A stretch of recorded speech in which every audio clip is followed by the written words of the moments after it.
Naserian Murkuku. I'm from Kipeto, that is Kajiado West, Kajiado County. I'm 25 years old.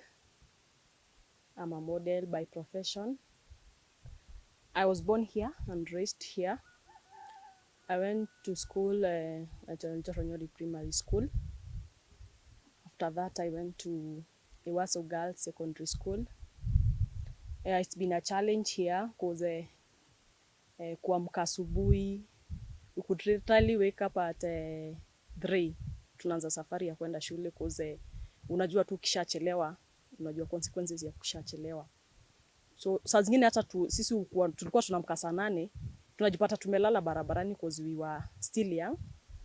Pia hiyo time sasa hata tukua na watches ya kuangalia masaa. So it's been a challenge. Unaamka saa zingine unaamka hata there's no food, hakuna chakula ya kukula. So it's been a challenge worth because kituona sahi mahali tumefika imekuwa tu Mungu. So after my form 4 I got pregnant, and because of that pressure nikaolewa. After getting married, you can remember I was still young. I was married at a young age. Then after kuolewa nikapata nimeingia ndani ya abusive relationship, toxic, and nikaka for two good years nikipitia tu hiyo challenges ya abusive marriages. So I was really stressed up. Na kuna mtu ambaye ningeshare story yangu cause unajua huwezi amini mtu. So nikakaa nikavumilia. After that nikaona mahali naelekea si kuzuri, and I had to walk away. I came back to my parents. But sasa after kurudi nikajipata, after hiyo kuwa stressed up, depression, nikajipata niko na mental illness. So hiyo tena ni journey nyingine ambayo ilianza. Because mental illness ni kitu nyingine ngori sana. Ujielewi, you don't understand yourself, and you just hate yourself. Ikifika mahali ambayo nilikuwa tu naambia Mungu, we nichukue tu juu sasa mimi mahali nimefika, mimi nimechoka. Nikakuwa talk of the village. Everyone could laugh at me because of my actions that I didn't know what I was doing because of the mental illness. Nikaongelelewa sana. After that nikakaa tu nikaambia Mungu, God, wewe ndio ulinipitisha hapa na wewe ndio utanitoa hapa. Nikaanza kupata counseling na maombi pia sana kwa wingi. After 1 year ya kupitia hiyo mental illness, depression and whatever, nikarudi form. Nikaamka nikajirealize.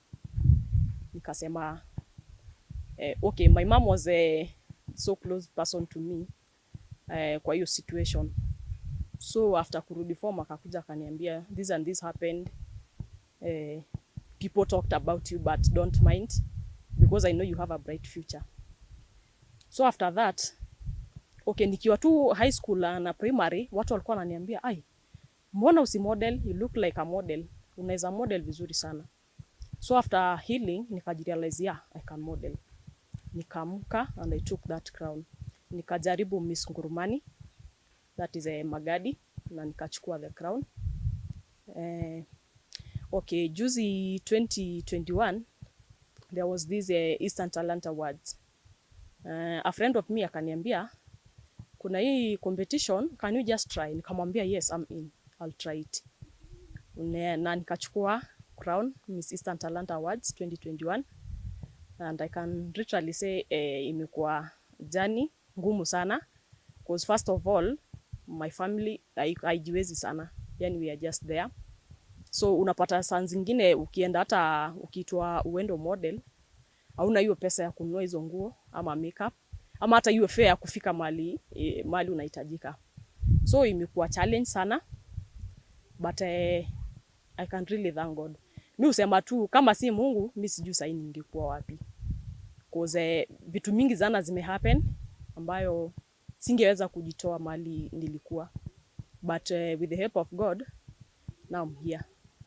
So after finishing high school 2016, that is, I tell you, hell broke loose because I got pregnant and okay, unajua hiyo pati ya ukishapata mimba na wazazi hawajui, you have to run away because hiyo shame ya village.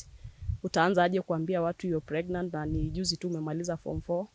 So I went and stayed with this young guy and life was not good because whatever happened sikuwa natarajia, because the guy hakuwa ananipenda venye nilikuwa natarajia atakuja kunipenda, because everything changed after getting married.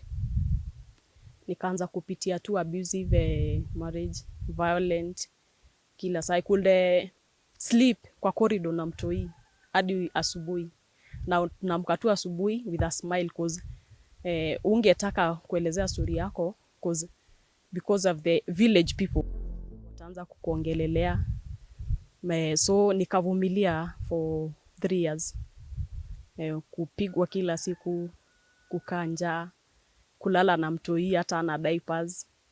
Nakumbuka I could call mom, namwambia mom, hebu nitumie 200, kuna kitu nataka kununua. So hiyo pesa ndo nilikuwa natumia kununulia mtoi maziwa ama hata diapers. So maisha ikakuwa ngumu sana, nikaturn tu nikakuwa msee wild sana, sikuwa nataka hata kuongea na watu, yani health yangu ikachange pia sana. So after staying for 3 good years, nikaona tu let me just go back to my parents because mali imefika, ninaona tu mimi nikienda pregnant. Najua hiyo aibu ya village ama parents, I had to run away to the guy na tukakaa tukaoana. But in the process, dad akanitafutianga job Magadi. I got a very nice job as a clerk that is Magadi Tata Chemicals Company. Nilipata contract ya 5 good years. So after working 1 year, nikaona we are not in the good terms with the guy because alikuwa insecured so much. Hadi sikuwa napata hiyo concentration ya job. I could not work well because makelele nini. So I had to come back home. The guy convinced me, you just come home, tuache kukosana, nitakutafutia job yenye iko karibu. Kumbe I didn't knew I was a fool, because after that nikaambiwa you lost your job, just stay at home, ukue tu mama wa kuzaa. So kwa hiyo process ndo nikaanza kurealize I'm not well. It's like I was falling into depression na sikuwa najua. But because of my child, nikatafuta tu hustle, nilikuwa nashona actually, and I could go to Masai Market on Saturday kuuza. So maisha ikakuwa ngumu just because mtu unatoka a permanent job unakuja kukaa chini kushona. Nikaanza kufeel nina degrade, nenda chini. So tukakaa, maisha ikakuwa mbaya sana because the guy alikuwa anatufukuza usiku, tunalala kwa corridor kwa cold in the night with my child, kupigwa kila saa, makelele. Nika realize I was not okay. That's when nikaamua nikasema no, I'm not doing this anymore. My child could wake up, anaenda kukaa peke yake for 2 hours, analia na niambia twende kwa mama. So nikasema no, I'm not doing this anymore. No matter how strong I am, no, I have to go back. So I came back to my parents as a prodigal daughter. But I'm glad because my parents embraced me. My mama akanichukulia tu kama mtoto wake. Na after that, me I didn't know I was mentally ill. As in psychology yangu haikuwa sawa. Maybe because of the tears I could cry at night, hizo makelele, sleeping at cold, nikajipata nimekuwa mentally ill. Okay, me I didn't know nilikuwa mentally ill, but there were things I was doing ambayo si mtu normal anaweza fanya. Nikakaa kwa hiyo situation for almost a full year. I don't know what is happening. Me, I'm just there. I could see my daughter nasikia tu hapana. Me, I hate her. Mbona mimi nipitie vitu kama hizi? I was so wild, like mimi hata vitu nilikuwa nafanya mimi sikuwa najua. But after that my parents walikaa chini, wakaona yenyewe hii situation inaenda kuworsen. Nikapelekwa hosi, nikaona therapist, there was a medication nilikuwa nimepewa. Then after 3 months nikarudi sawa. So after kujirealize, my mom told me, uko sure uko sawa? Nikamwambia me I'm fine, call what happened. Ndo mama akaniambia this and this happened, you are not okay. And unaona siku hizi watu hawakuji huku kwetu. Nikamwambia ni nini mom? Because you are not okay. Watu wakatutenga. There was kuna siku my very close person akaambia wazazi wangu, nyie endeni mzike huyu cause huyu anakufa. My mom stayed so strong. Alika strong, akakaa na mimi. My dad alikuwa anang'eng'ana sana ndo nirudi sawa. So after kurudi sawa, cause nikiwa kwa hiyo situation, a lot of friends left. The friends nilikuwa naambia nikiwa na shida na wakimbilia, all of them left. So I was like left alone. No anyone to run to. I was just alone in my situation. But I'm glad because the stone that they left is now a cornerstone. So Penina managed through depression with the help of my parents actually, because naweza sema ni wazazi wangu walinisaidia, na pia seeing the therapist, kukunywa hizo madawa, nikajirealize I'm okay. The friends that left me, the village people that talked about me, like nilikuwa hata naweza pita mahali wanasema, hey, yani huyu ni mtoto wa Sayalel anakaa hivi, but now I'm fine. Nilikuwa hata napita mahali naambiwa kaeni kando na yeye kwa hata naweza waambukiza hiyo ugonjwa yenye ako nayo. Many people believe that I was like possessed, but hawakuwa wanajua there was something I was passing through that me myself I didn't know. But with the help of God, sasa kama si Mungu I don't know, sijui ningekuwa wapi. Because Mungu pia amenisaidia sana kufika mahali nimefika. It's because of the help of God. The friends that left, I can say sahi bado wanashangaa because hawakuwa wanatarajia ni mimi huyu, like naweza rudi into my normal sense. My village sahi hata nikipita kwenda Kiserian wanashangaa sana, wanajiuliza haya, this is Penina. So like ni ile watu wako wanaamini ni situation tu nilikuwa napitia through ambayo ingekuja pia ishe. Nashukuru sana wazazi wangu, especially my mom. She was so close to me. Angeniongelesha, ananiambia this too shall end. We kumbuka tu kuwa kuna Mungu. Kuna wamama wazuri sana and my pastor too. Tulikuwa tunaenda tunafunga tunaomba. We could pray.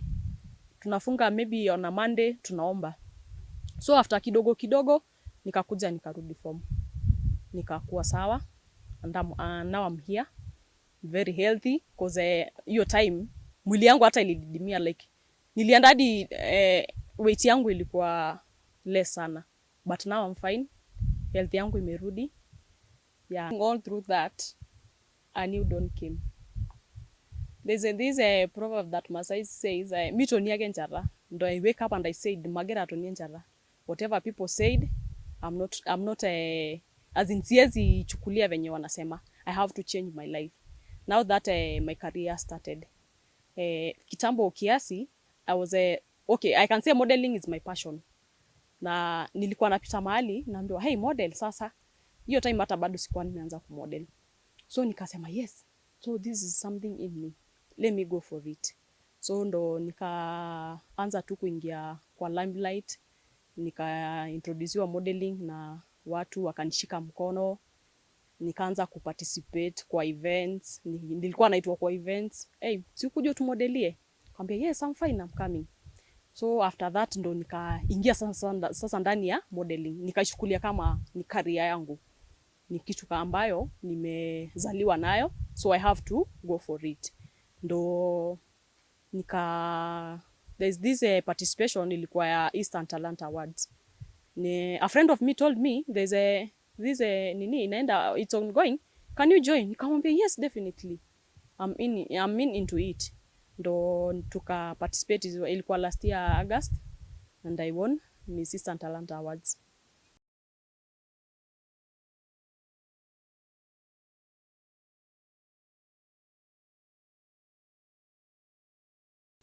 Now my career journey, has been well okay, imekuwa sawa despite the challenges. First of all, mi nashukuru wazazi wangu because despite me being a Masai, of which career ya modeling haichukuliwangi serious. Kejo shulonganaga eta enkirikoi. Like unaingia kwa ukora. Like that's what Masai believe. But I told my parents, this is my career. I told my dad, this is my career and I have to go for it. And dad told me, I'll support you in any way. So I'm glad I have a very supportive parents. And also I have my friends who have been holding my hand. They hata tukiitwa function nawapigia, hey, let's go. Wananiambia we're coming. So my career has been good and tough. Because unapata hiyo maongeo pia saa zingine inakuaffect. Like unasema, oh, so these people won't even respect me. My village people won't respect me. But because this is my career, I told myself I'm not stopping. And I went, this is my crown. I have my crown right now here with me. And I'm very happy. And I can say modeling pia iko na challenges zake. Unapata saa zingine, you don't have those money ya kubuy hizo makeup ama kubuy hizo attires. So it's been a very tough and a very nice journey. And after that, after winning this crown, there's this man called Edward. Edward Ndari told me, now because you have won this crown, don't just go and sit down. Nikakam with my own initiative. Inaitwa Naserian Initiative. Naserian Initiative is a CBO group ambayo tunadeal sana sana na watoi wa children homes. Na pia we go to school, we do GPV, mental talks, and career choices. So I'm the co-founder of Naserian Initiative. We have done 5 events right now. My recent event was at Masai Mara, and it was a very successful event. Like me nafurahia sana. And I'm also a mental activist. So I do encourage people, I do talk about them. So because I'm a mental illness survivor, nikasema I don't want to see any other person passing through whatever I passed through. So I came up with my initiative, and I do advise young girls and talk about them, about life. And whenever they are feeling that they are passing through something, they should speak out so that we can help them not to go to where I was. So the Penina you see, the Penina you interact with, the Penina you see on the limelights, on the TVs, on the gazettes, is another different Penina right now. With my initiative, in the next 5 years, I promised myself I'll have a children home and a training center for models. Na lazima, iyo lazima nitimize. I must make it. Na nataka kuadvise these Masai's people that mtoto akiwa akipitia shida, that doesn't mean hata kuja na kuwe sawa. Like we need to embrace them, to hold their hands, tuwalete kwa limelight, tuwasaidie na pia waweze kusaidika kimaisha. So my initiative is here to help you. Yes, and I'm glad I have people that are helping me walk this journey. For more and partnership, you can follow my page, Penina NSILL, pale Facebook. Yeah, so we can talk more. If you have someone who is going through challenges, we can talk to them. So follow my page, pale Facebook, Penina NSILL, and then my email too will be attached. I would like to appreciate Supen Media for airing my story, and I'd like to commend them for the good work they're doing. It's so commentable. Thank you so much.